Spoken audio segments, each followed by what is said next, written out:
Welcome back to ADHD Chatter. My name is Alex Partridge. I'm your host. This week, we're incredibly lucky to have Adelaide Saywell with us. Adelaide is a ADHD and autistic content creator who has amassed a following of over 600,000 people on her social medias, and her energy is infectious, and you can see why. Adelaide, thank you so much for joining us.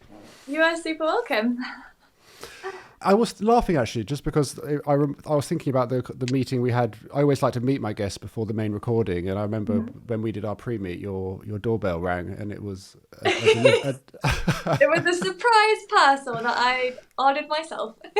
the surprise. Yeah, it's so relatable because you order something, and are you happy to share what it was, or are you? Yeah, so I ordered some clothes and some earrings online at some point. I don't remember when I'd ordered them, but I was pleasantly surprised to get a parcel a few days afterwards. But yeah, it was just some clothes and some earrings. Oh, Yeah. it was funny. It was so going back, and just I like to ask all my guests the same question: is with your understanding of neurodiversity now, if you were to look back into your early years, into your childhood, what do you think is one of your earliest memories of displaying traits? I'd probably say I've never been able to keep a hobby. So when I was really young, I know that my mum tried to get me into Morris dancing or karate or doing swimming or doing something, and I just could never stick at it. I'd do it 2 or 3 times, and then I just had zero interest in it at all. And looking back now, that makes a lot of sense because obviously the ADHD. But yeah, that's probably one of the biggest indicators, was the fact that as a child I never had hobbies, or I seemingly had a million hobbies that just never amounted to a full-time hobby. If that makes sense. It was always just something that I loved for a little bit, and then just did not like at all. And taking things quite literally when I was younger as well. I didn't really understand idioms and things. And if people would say oh, can't have your cake and eat it, I was like, well, yeah, because why would I want to buy a cake and not eat it? And I just didn't fully understand idioms at all from being really super young. Yeah. That boom and bust cycle that I think you were referring to, just starting a hobby and then just losing interest in it. I think every guest that I've had on has sort of said similar. Yeah. Has that carried on throughout your life, that pattern of behaviour? Yeah, so I still don't feel like I have a permanent hobby. I did start doing pole dancing a little over a year ago, and it was incredible, and I still do go, but not as regularly as I would like to. But I'm getting bored of it, and I don't want to get bored of it. I so don't want to get bored of it because I know that I love it and it's fun and it's engaging. So it's kind of trying to push past this little blip of this is boring now, and try to start going back and maybe learn some new moves or something so that I can sort of get the dopamine back from it. But yeah, right up until right now, at the ripe old age of 29, I still struggle to maintain hobbies, and that goes for any kind of hobby. Even if I'm really, really interested in it, I'll just suddenly then I'm just not. Or if I am interested in it, I just don't have the motivation, I guess, to actually engage in it. I just kind of don't, which is annoying when you want to. Oh, I mean, yeah, it's like talking to a mirror. It's so relatable, and I think when that happens and you feel that kind of excitement coming on, when you think of a new idea and you want to rush and act on it immediately, do you have that self-awareness now to kind of hold back, or can you not fight that urge to crack on? I can and I can. So it really depends. So sometimes I'm I know that I don't need to spend a stupid amount of money on all these new equipments for this brand new hobby that I know for a fact I'm not going to enjoy in a month's time. But in the moment, it feels overwhelming to not do it. It kind of feels but you have to, but you just need to, and it's like an urge. So I am self-aware, and I do know that I know this hobby isn't going to be something that I'm going to stick at, so I don't really need to spend all of my money on it. And I have gotten a lot better at it. at like restraining myself. So what I do is I will start to plan it, because I find, and I don't know if this is the same for you or any other ADHD people, but I find I get more dopamine from the plan than the actual action itself. And so I love making lists and buying new notebooks to like start a new plan on a fresh new page in a fresh new notebook with fresh new pens. And that's a much cheaper alternative than spending a fortune on a new hobby. So what I'll do is I'll kind of compromise with my own brain, and I'll buy like a new notebook and new pens, and I'll plan the hobby, and I'll plan like different things that I can do, and then give it a couple of weeks and I'm like, oh yeah, I'm bored of that now. And then, yeah, it was just a weird ADHD hyperfixation I'm glad I didn't waste money on. So I do find that really helpful. So I still get the dopamine from the planning, which is what I just love, making lists. I never thought of it like that, and actually it's so true. You can get just as much joy or even more from the thought of doing something. Yeah. And then you buy that domain, or you buy some whatever it is, and it turns up, and even if you still have that interest in it, it might not be as much as the dopamine, the thought of doing it.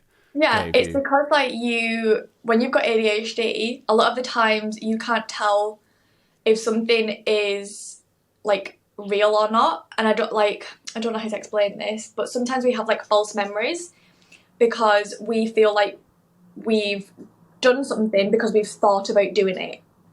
So that's why you get so much dopamine from like making lists and planning it, because our ADHD brain can't actually tell the difference between us planning the thing and doing the thing. So we get the same amount of dopamine as we would from actually doing it from just the plan.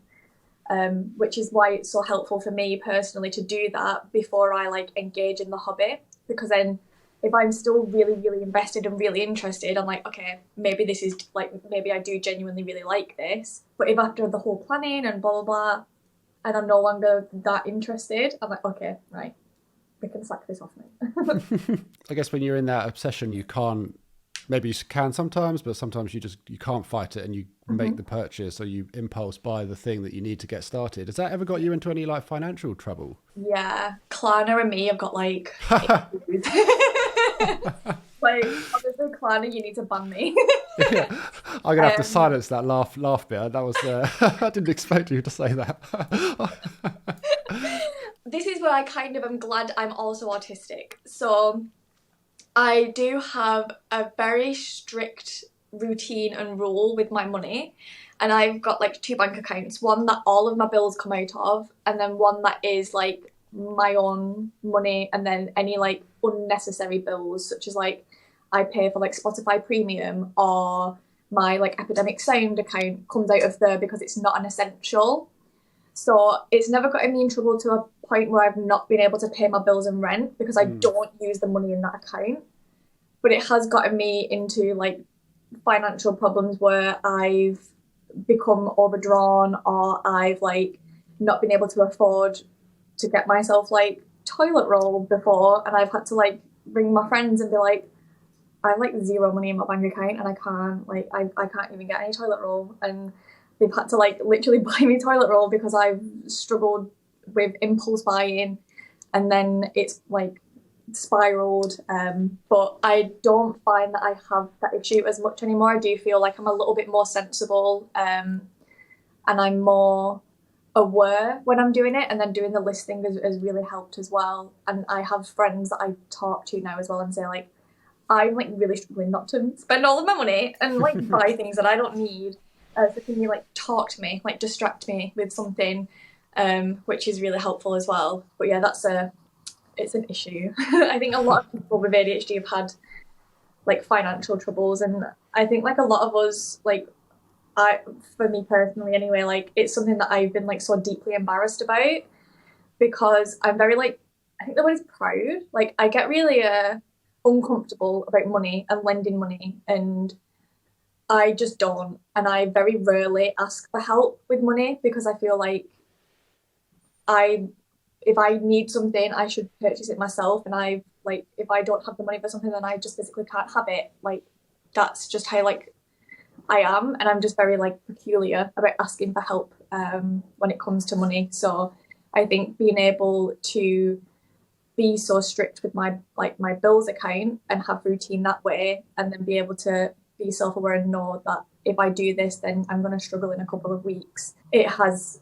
it has its benefits, like being able to do that. And I am really embarrassed that I do struggle like financially and stuff with like impulse spending, but I know that a lot of people with ADHD do, and it's nothing that we need to be embarrassed or ashamed of, because it's not something that we're doing on purpose and not something that like we can help a lot of the time. But yeah, I went off on a tangent there. That's my ADHD. No, I mean, I last week I had an ADHD accountant on, a money coach, and I put a post out on my Instagram saying that she was coming on and what was the biggest a question you wanted me to ask her, and it was just flooded with help with my impulse purchase. So yeah, I mean, it is clearly a massive issue with with the ADHD brain and that impulse purchasing. Do you think and I'm not too knowledgeable on this, so forgive me if I get the wording wrong. Do you think your autistic brain kind of helps you with the using things like that app and managing money slightly better than if you didn't have that sort of like organized side of your brain? Yeah, I do. I think if I wasn't also autistic, I would struggle a lot more financially. I think me being autistic and being so like rigid and routine with my money for specific things, and like making sure like I have all of my payments going on the exact same day so that I know everything is paid. So if I need to dip into that account to say buy food or like actual essentials, I know that I can and it'd be fine. And I don't feel like I would have that sort of control, I suppose, if I wasn't autistic. And I do think that the impulsive side would be a lot more impulsive, if that makes sense. I do think I would struggle more if I wasn't also autistic. So that does help. It doesn't help with the other things that I need routine for. But with money stuff, it has like really helped like balance things out for me. You mentioned that you've recently been diagnosed as autistic, right? Yeah, so I got my autism diagnosis probably a month and a half, 2 months ago. And then my ADHD diagnosis I got last April.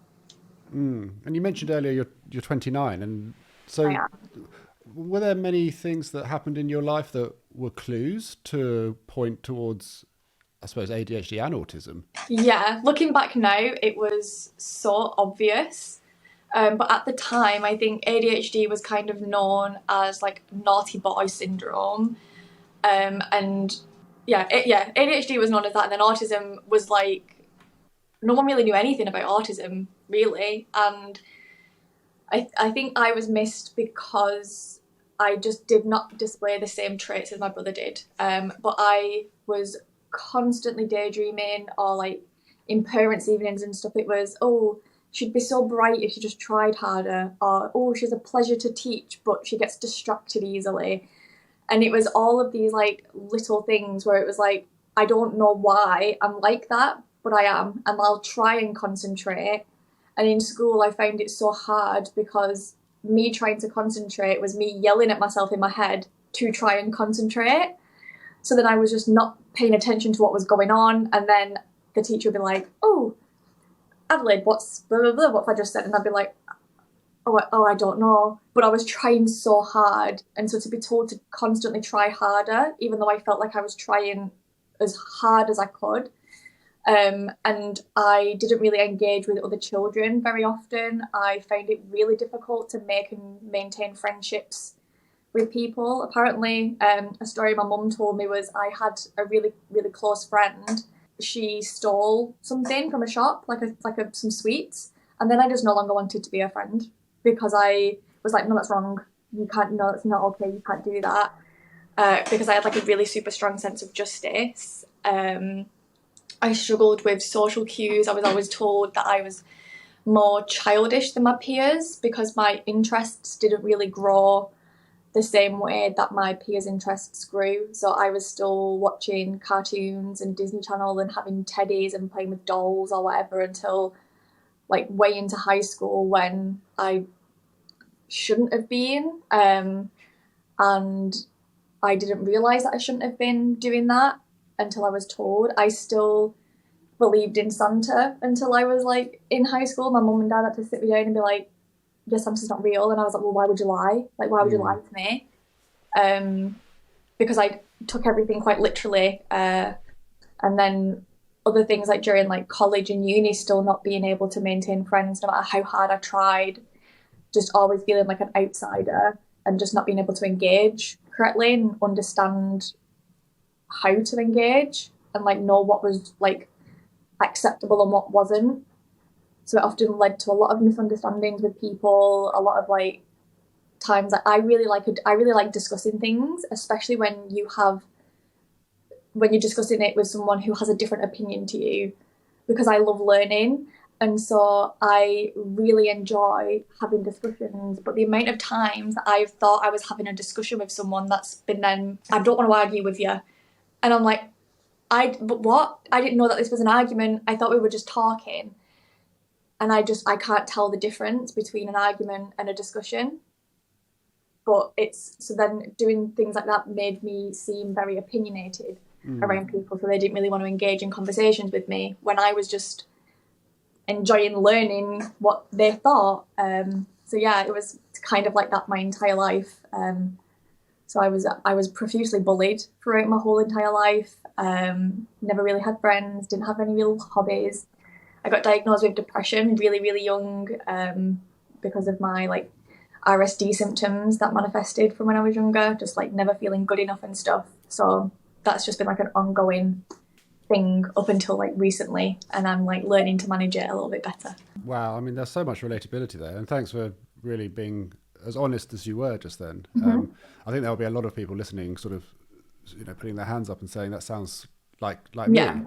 Because, I certainly related to a lot of that. When did you go through the process of seeking an assessment and getting a diagnosis of ADHD? So I went to my GP originally just before COVID hit.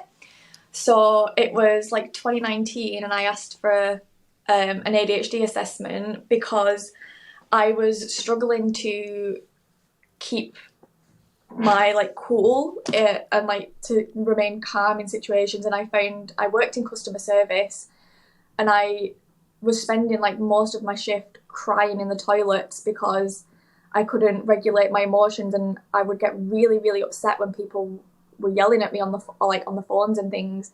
And I was like, this just isn't normal. Like, I shouldn't be, like, I'm a grown adult. Like, I should not be crying on like not being able to understand how I'm feeling.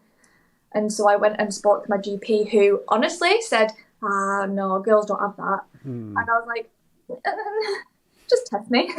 Let's just see. Let's just find out. And so the process was like honestly ridiculous. And for somebody with ADHD, the process was not very ADHD friendly.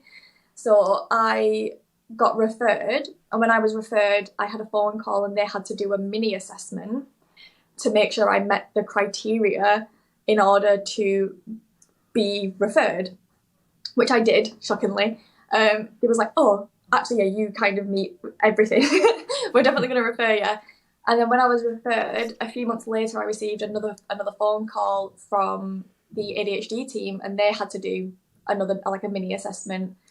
And depending on what I scored, they would either give me a full assessment or say, you have some symptoms of ADHD, but it's not enough that we want to give you a diagnosis. I was like, that's the first time I've ever gotten 10 out of 10 on an exam. Like, I was like, yeah, I know it. Like, at this point, it was kind of like, it's so completely obvious. Like, everything they're saying, it's so obvious it's ADHD. And then I had my full assessment, and the gentleman was like giggling with me, and he was like, you've not sat still this entire time. Like, your mind has been everywhere. When he was asking questions, I was like going off on tangents and trying to like over explain. And so I got diagnosed with combined ADHD, which is really like not very common in like the ADHD community. Most people do get either hyperactive or inattentive. And I think combine's the least common diagnosis, and inattentive is the most common, particularly in men. So yeah, it was nice to get the diagnosis, and the validation that came with that was really nice. It also came with like a little bit of grief and sadness for the life I could have had because of the way I was treated, because of a lot of my ADHD symptoms. And that was the same for my autism as well.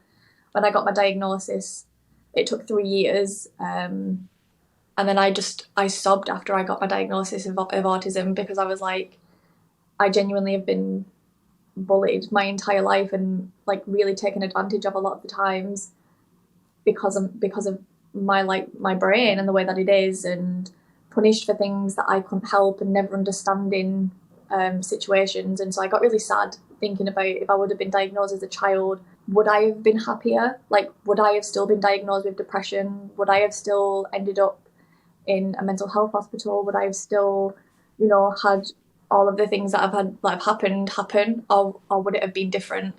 So that was a lot to kind of deal with. But I am really, really glad and happy that I got both of the diagnoses, and then it's a lot of clarification for me, and it just makes me feel a little bit more comfortable in my own skin, if that makes sense.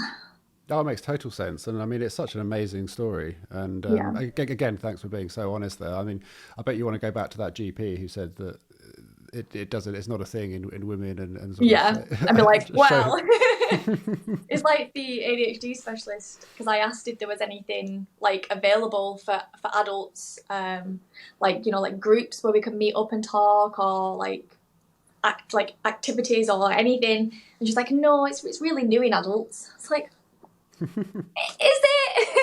Because every child diagnosed does actually grow into an adult. So it's mad that they don't actually, like, they're only just now actually seeing ADHD as a lifelong neurological condition as opposed to a behavioural problem in kids. So there's still a lot more growing for like professionals to do and stuff, but I do think it's going in the right direction, and people now are going to get a lot more help than they would have done like 20 years ago. Yeah. From what I see now, you look very comfortable in your own skin, which is amazing, and it's so nice to Yeah. see. And the content that you make on social media, again, it's you seem genuinely authentic, and that word gets thrown around a lot, but you genuinely do. You seem to really be able to put your true self forward. And Yeah. I suppose the topic I'm alluding to is masking, and I'm wondering if that's something that you've only recently been able to do, and if sort of the pre-diagnosis and the younger Adelaide wasn't so able to be herself. Is that is that true? Yeah, so I masked like pretty much as soon as any negative comments came about the way that I was acting. It was like, right, I need to act this way to be loved. I need to make sure I look a certain way in order for people to want me around. And I was miserable growing up. I was really sad. I was a really, really sad person, and I never really felt like I could ever feel happy. I didn't feel like that was an emotion that I had access to, I suppose. I was always just never enough, but too much all at the same time. And I tried really hard to be enough for everybody. And so I ended up becoming a horrendous people pleaser, which got me in a lot of trouble because I would do things I didn't want to do purely for other people's sake and to make other people happy. And it wasn't until I started realising I was ADHD and autistic, and I had a therapist whose name was Charlotte, and I really hope she hears me say this because she saved my life. She was incredible. Like, she truly listened to me. She really helped me see that a lot of things that were going on in my life weren't my fault. And, I sat with her while she did a lot of self-work with me to help me with my people pleasing and setting boundaries. And she helped me sort of see that I am a person that's worth loving, and I'm a person that deserves to be loved, because I'd never felt that before. And now I know that so many people must feel the exact same way that I do, and that genuinely breaks my heart and makes me feel really sad that there are kids and adults out there who sit at home just not feeling like who they are is okay. And so if I can post content that makes people feel seen and feel valid and feel like they are okay being who they are, even if it only helps one person, then that is more than enough for me. Like, I just want people to not feel as alone as I did, and to feel as sad as I was. And I have days right now where I still mask because I'm embarrassed of who I am sometimes, and I still have days when I cry because I don't really know what's like going on or if I'm good enough and stuff. But I have so many more good days now, and I'm the happiest I've ever been. Like, I genuinely do feel happy now, and I do have days where I feel like pure joy and get excited over things that I was bullied for being excited over, and now I'm like, I don't care, it makes me happy. And I'm more important, like my happiness is more important than your opinion. And so yeah, I want to make sure that the content I'm posting does help people feel like who they are is enough, and you are never too much for the right people, and your people are out there. Whether that's your family or your chosen family, or whether that's the community that's online, because there's a huge community of us who will listen to you and support you.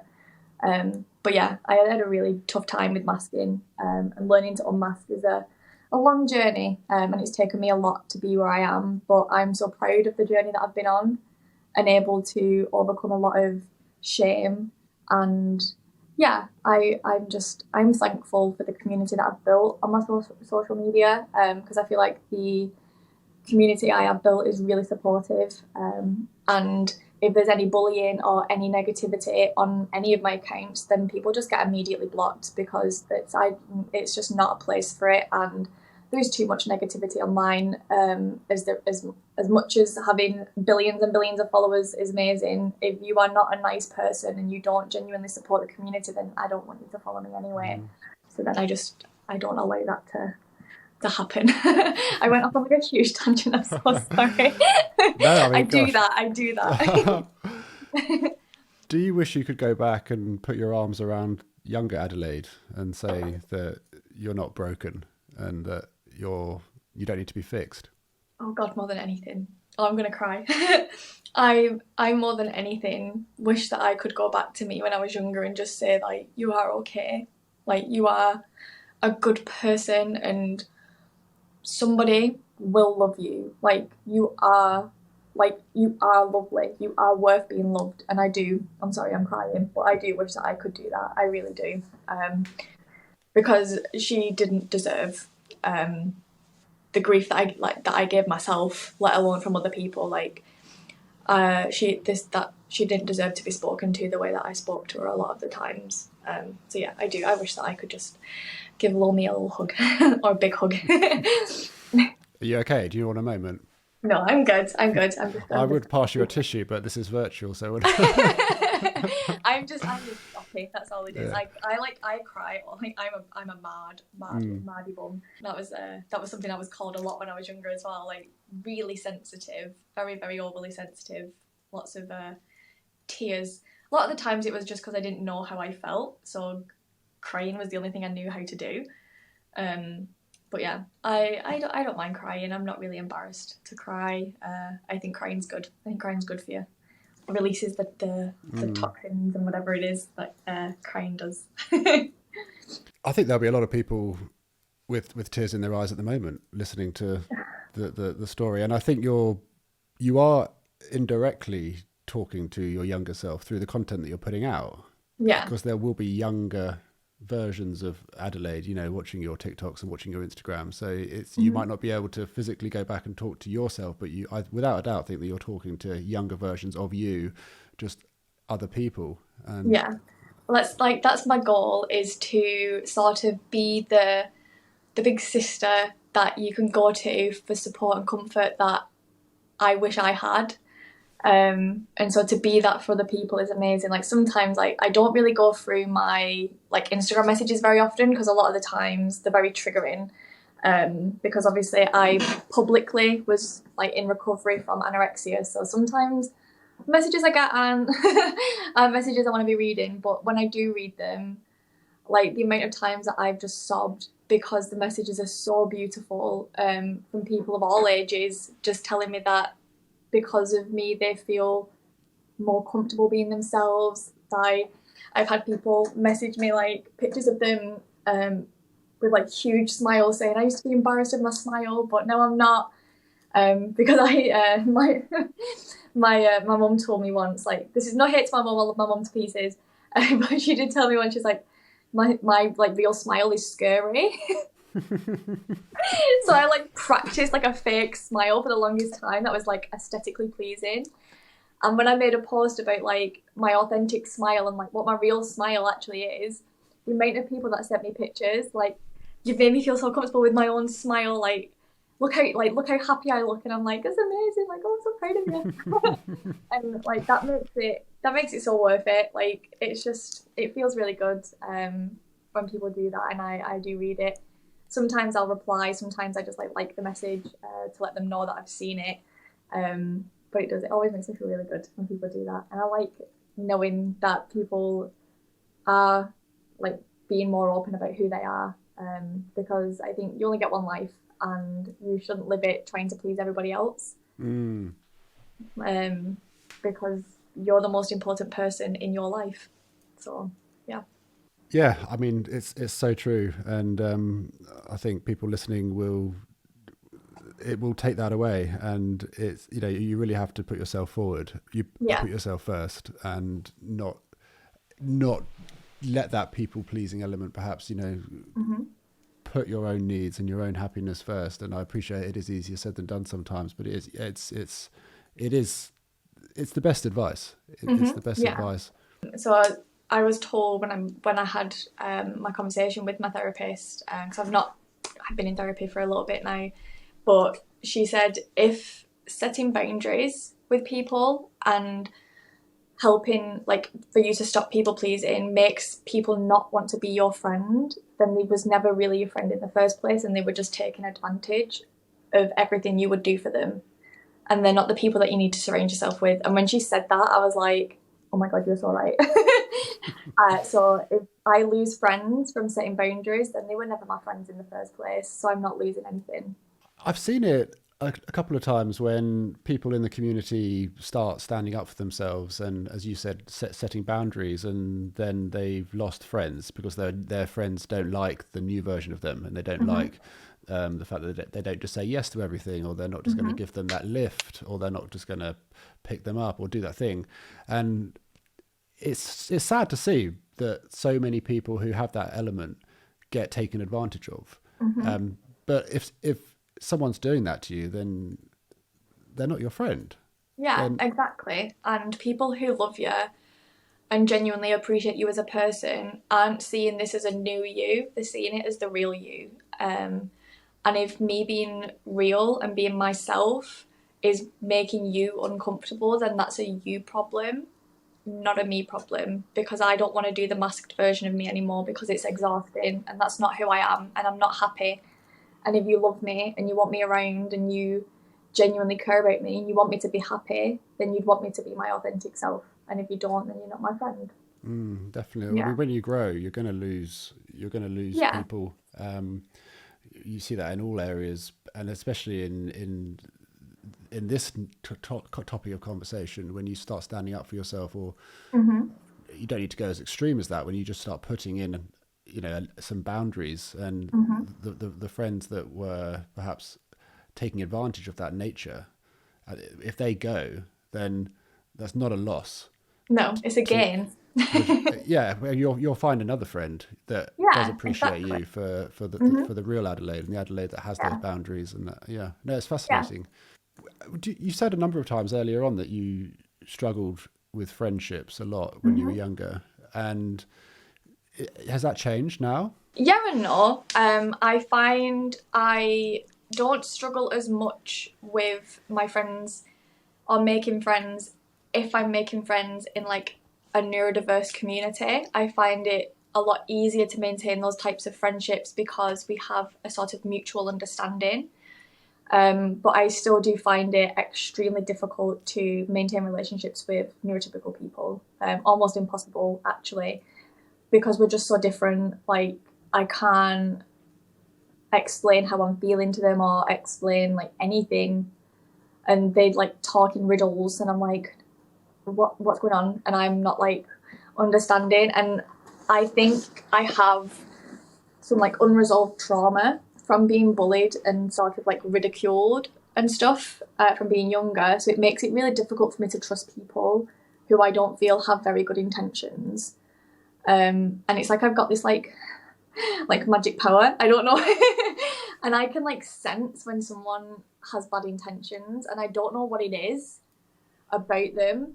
But if I'm talking to someone and I just don't feel at ease, or I don't feel like I'm relaxed around them, and I can't put my finger on why. I just know that I don't, and then I find it difficult to then engage and trust that person, and it's usually neurotypical people that I feel that around.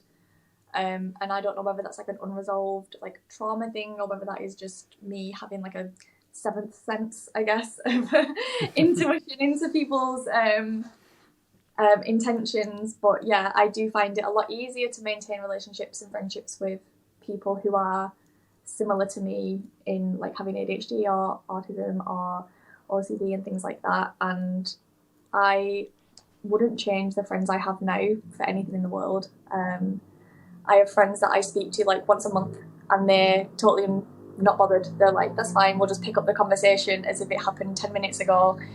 And I love that because I don't feel the pressure and the overwhelm to respond immediately, or I don't feel like I need to be anything that I'm not.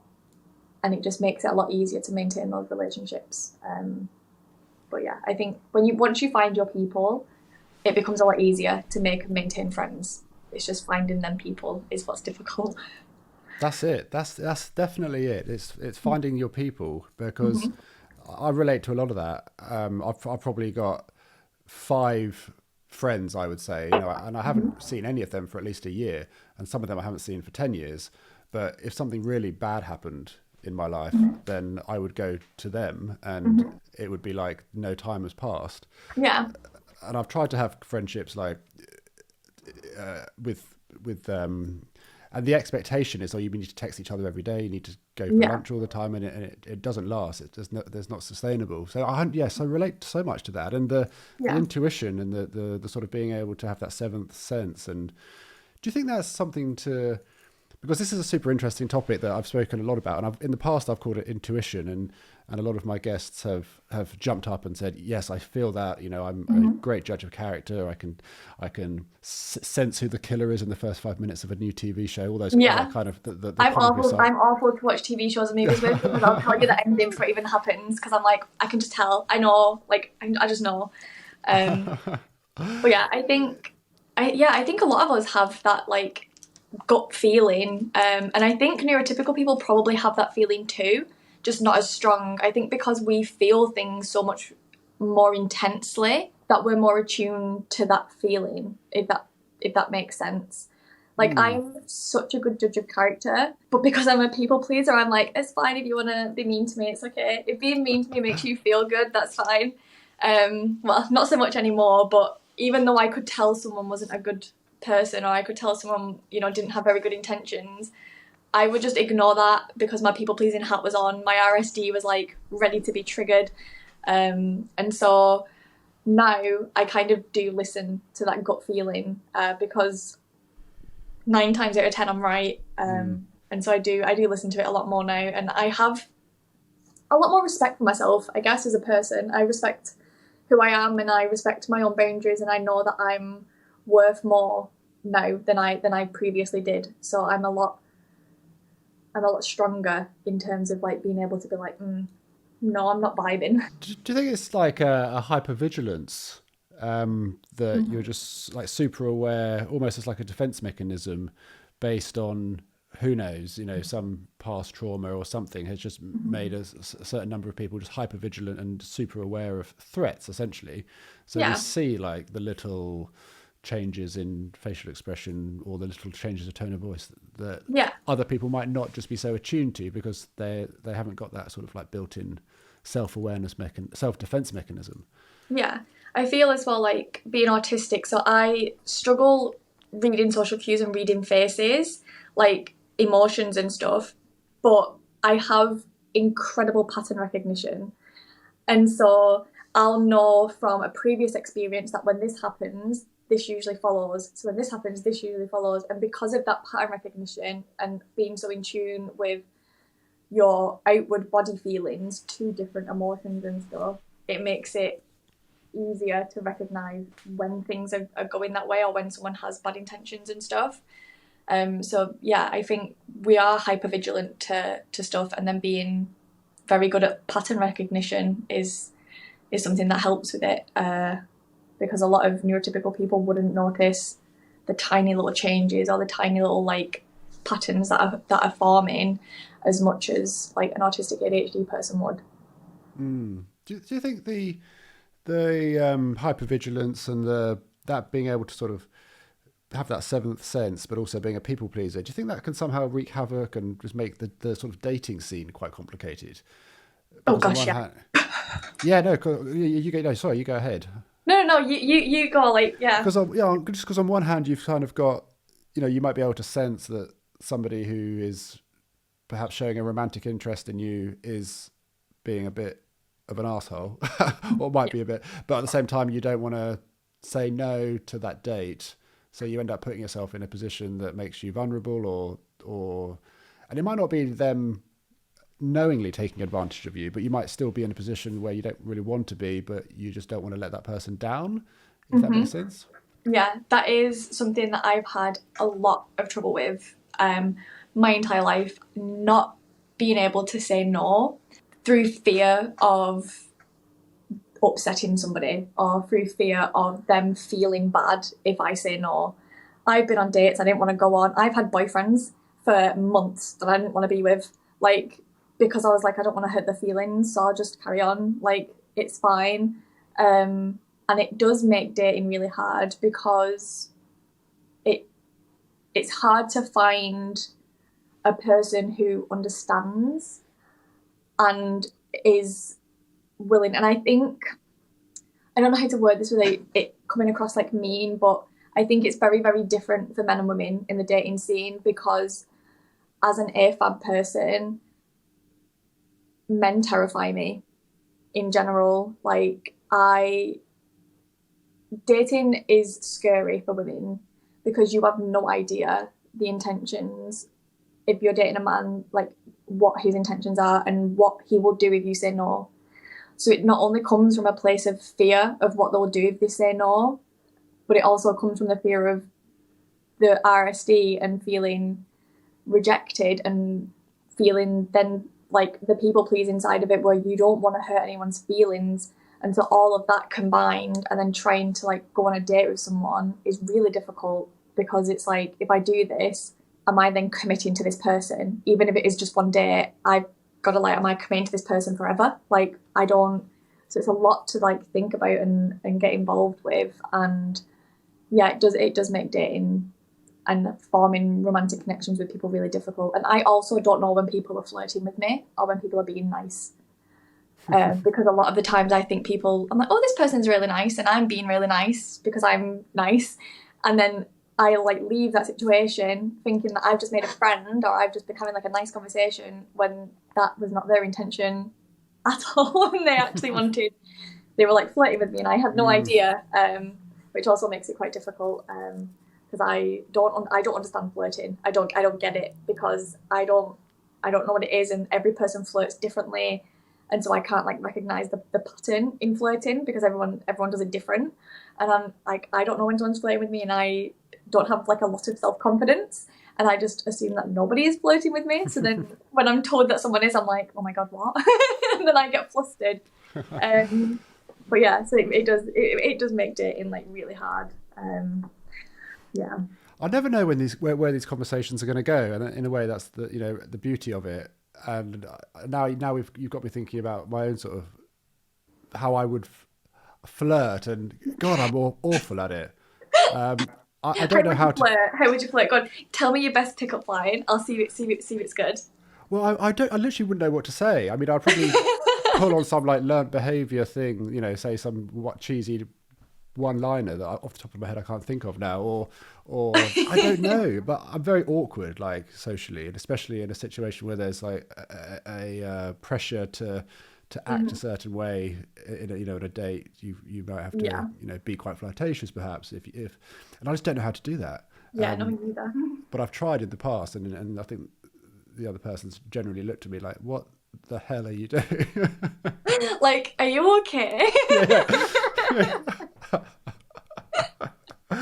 Oh yeah, that's amazing. I never know where these conversations are going to go, and I feel like I'm just giving you a flirting insecurity now. No, it's always been there. You're going to end this and just going to go and think about all of your past dating experiences and be like, I'm a bad flirt. Well, I mean, I've been with my girlfriend for nearly 4 years, and on our first date, we went out for dinner, and that went okay. Yeah. And then at the end of the meal, I just very like, as a matter of fact, just said, "Oh, do you want to get a taxi home now?" But what I meant to say was like, "Do you want to get a taxi home now, or do you want to carry on, go to a few more bars?" Yeah. And we ended up going to a few more bars. But she subsequently said like, "Oh, but as soon as she said that, I thought that you didn't like me. I thought you were saying like, oh, do you want to go now? That's it." Yeah. I'm done. Which, Do you want to leave? yeah, I can see how that came across, but that wasn't intentional. That was just me just completely not being able to communicate in a way sometimes that shows my intentions. But yeah, I find that autistic people and ADHD people tend to make really good relationships because they kind of balance each other out. But yeah, so having both autism and ADHD, like my brain is like constantly fighting, but it's like a nice middle ground sometimes. With the RSD, I mean that's a an interesting one, and I think the awareness in relationships is key. I think that's a real sort of critical aspect of a successful relationship when there's something as powerful as RSD at play, and has that played a role in your previous relationships? Yeah, so the RSD, like, it makes, like, it's physically painful for like people with RSD to feel rejected or even perceived rejection that's not even like real, and seeing like positive interactions as like neutral as negative, and then negative is even more heightened, and it has affected the way that I am in relationships, because I get really upset if I feel rejected in any way, and then it would cause like arguments, or it would be a case of me constantly asking for reassurance or picking up on like tiny little like changes in the way someone speaks or the way they've texted me or anything like that, and I'd just be constantly like, have I done something wrong? What's going on? Are we okay? Like, come, like, do you still like me? Like, do you still want to like do this? And it would just end up being too much for the other person, needing to be constantly giving me that reassurance that ultimately the relationships would just fizzle out, and then my RSD would be like, see, it was rejecting you, and it isn't. It's that I like forced them to reject me because of the RSD. With the constant need for reassurance, I don't need that as much anymore. I found ways to get around that, and I do struggle with RSD a lot, but I have a lot of coping strategies for it now, and it's really helpful. I tend to write down everything I'm feeling, or I'll get my phone out and make a video and say I'm feeling rejected because of this, and I'll explain the situation in detail, and then I'll come back and watch the video again either a day or two later with like a fresh pair of eyes and be like, yeah, that's not the case at all. And so before I start like rambling to other people or seeking reassurance and validation, I will just get it from myself first, and then if I still feel that way, I'll then bring it up to the person that has that I'm having the RSD trigger with. Or if it's like actually being rejected, I will just kind of cry and talk to my mum.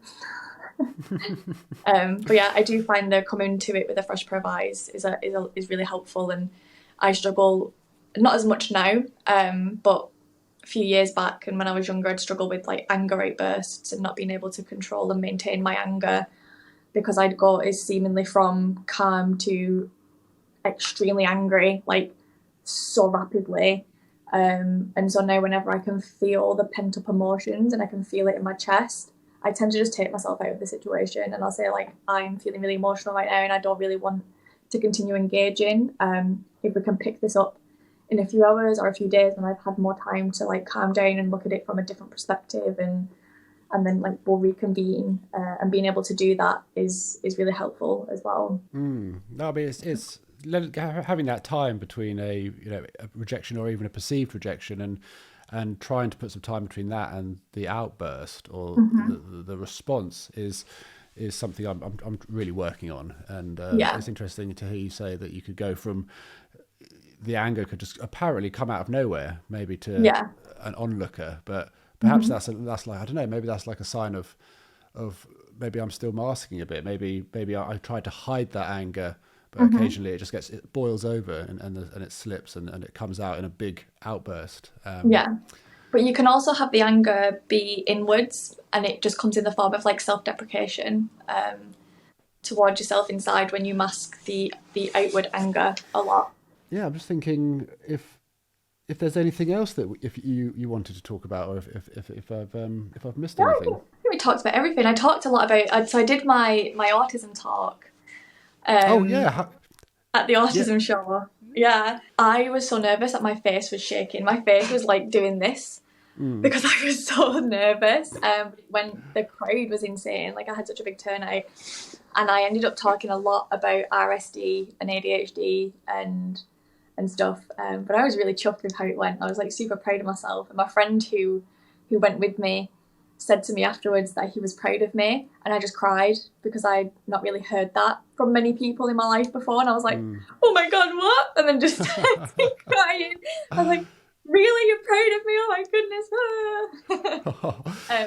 Oh, I'm so pleased it went well. I mean, Adelaide and I were talking in our pre-chat about you doing your first big talk on autism and how nervous you were, and that's so good. I'm so pleased. I mean, that's amazing. And now you onwards to do more, I guess. Would you want to do more? I hope so. So the talk's it's on YouTube. It went on YouTube today. So I'm hoping to use that as kind of like a portfolio piece to send and for people to see, and then come and be like, oh, come do a talk here. Because I got someone who asked me to do one at a university, a webinar, which I was like, my brain's just not braining right now. Like, email me. I was so overwhelmed. I was like, I'm just not listening to anything that you're saying to me right now. Well, I'll put the link to that YouTube, if you're happy for me to, in the description of this video. Thank you so much for coming on to the podcast today. It's as I said, you never know where these conversations are going to go, and some of them are serious, some of them go off on tangents, and I think this one's a bit of a nice mix. Thank you so much for your time. Thanks, Adelaide. That's okay. Thank you so much for having me.